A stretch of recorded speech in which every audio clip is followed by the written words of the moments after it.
여러분 안녕하세요. 플루티스트 박지혁입니다. 오늘도 부산에서 영상을 찍고 있어요. 지금 연주 때문에 잠깐 내려와 있는데요. 다음에 서울에 올라가게 되면 서울 제 사무실에서 영상을 또 찍을 것 같습니다. 저번에 올렸던 영상에 꽤 많은 반응을 해주셨어요. 제가 몇 살 때 그렇게 악기를 시작했고 어디서 시작했고 이런 배경을 알고 되게 재밌어 해주시는 분들이 많아서 앞으로도 많은 얘기들 썰 풀어보겠습니다. 이번 이야기는 사실은 많은 학부모님들과 그리고 학생들이 궁금해하는 내용이에요. 바로 전공을 어떻게 하면 할 수 있나요? 혹은 저희 아이가 전공을 해도 되는 아이인가요? 라는 질문입니다.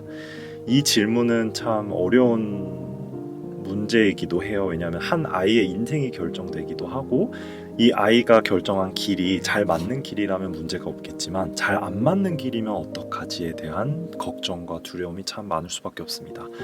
그래서 제가 오늘은 큰 특징 5가지를 준비를 해봤는데요. 첫 번째로는 섬세한 감각과 청각입니다. 예술을 하려면 정말 디테일한 부분을 섬세하게 들여다보고 고치고 그리고 어떤 식으로 표현하고 싶은지를 만들어내야 되는데 우선 귀를 섬세하게 쓸 수 있는 친구들과 몸을 섬세하게 쓸 수 있는 친구들 그리고 감각을 섬세하게 느낄 수 있는 친구들이 악기에 더 유리합니다.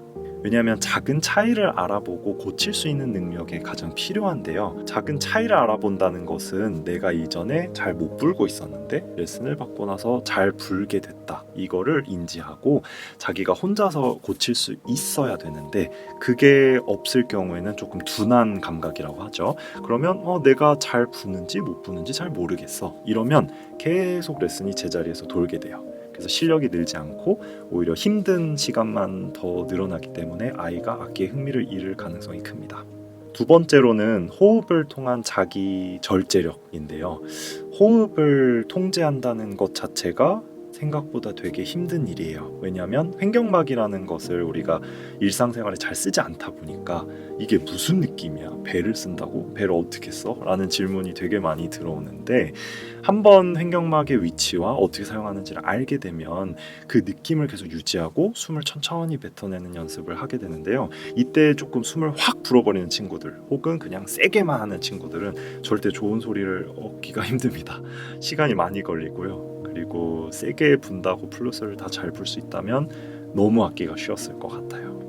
세 번째로는 당연하지만 집중력과 인내심인데요. 피아노 학원 다녀보신 분들 알 거예요. 한홍 그리고 스케일 이런 걸 처음부터 시키는데 그걸 재밌다고 와 나 이거 매일 할래 라고 하는 친구들 정말 드물지 않나요?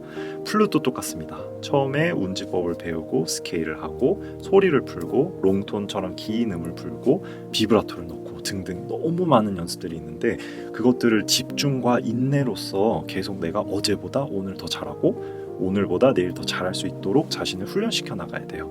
그렇다 보니까 엉덩이가 좀 가볍고 막 뛰어다니는 거 좋아하는 친구들은 힘들 수도 있어요. 왜냐하면 앉아서 2시간, 3시간 혹은 4시간까지도 연습을 해야 되는데 그걸 매일매일 365일 10년 넘게 20년 넘게 해야 된다고 하면 애들이 안 하고 싶을 거예요. 자, 그리고 네 번째로는 내향적이지만 표현력이 강한 친구 혹은 표현하고 싶은 감정이 확고한 친구들이에요. 내향적인 친구들은 이제 내적 세계에서 자기들이 표현하고 싶은 것들이 확실하게 알고 있지만 뭔가 말로 표현하거나 누군가에게 이렇게 나서서 대화를 하는 게 힘들다 보니까 다른 도구가 있으면 훨씬 더 자신을 표현하기에 더 수월해지기도 하는데요. 우선은 음악 혹은 미술 그리고 무용으로 눈, 귀, 몸 예술로 표현할 수 있는 도구들은 다양하게 많습니다. 그리고 저희는 소리를 통해서 표현을 하는 악기다 보니까 마음속에서 느껴지는 감정을 이 소리에 연결시키고 싶고 예를 들면 정말 화가 나는데 혹은 너무 슬픈데 표현이 정말 안 나온다. 악기로 충분히 표현할 수 있어요. 그래서 이게 꼭 전공이 아니더라도 아이들이 감정을 해소하고 건강한 마음을 갖게 하는데 음악이 도움이 많이 됩니다. 마지막으로는 예술적 상상력과 자기에게 동기부여를 줄 수 있는 능력입니다.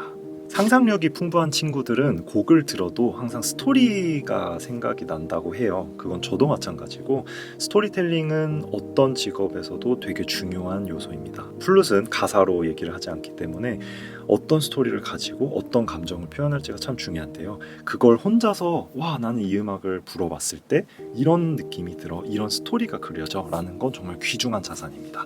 그리고 또한 동기부여를 줄 수 있는 능력도 상상에서 비롯되는데요. 내가 앞으로 어떻게 됐으면 좋겠어, 나는 이렇게 멋진 연주자, 혹은 이런 소리를 내는 사람, 혹은 와 나는 이런 감정을 사람들한테 전달하고 싶어 라는 내적인 동기가 있는 친구들은 음악에서 더 빠르게 더 옳게 성장할 가능성이 큽니다. 어떠셨나요, 여러분?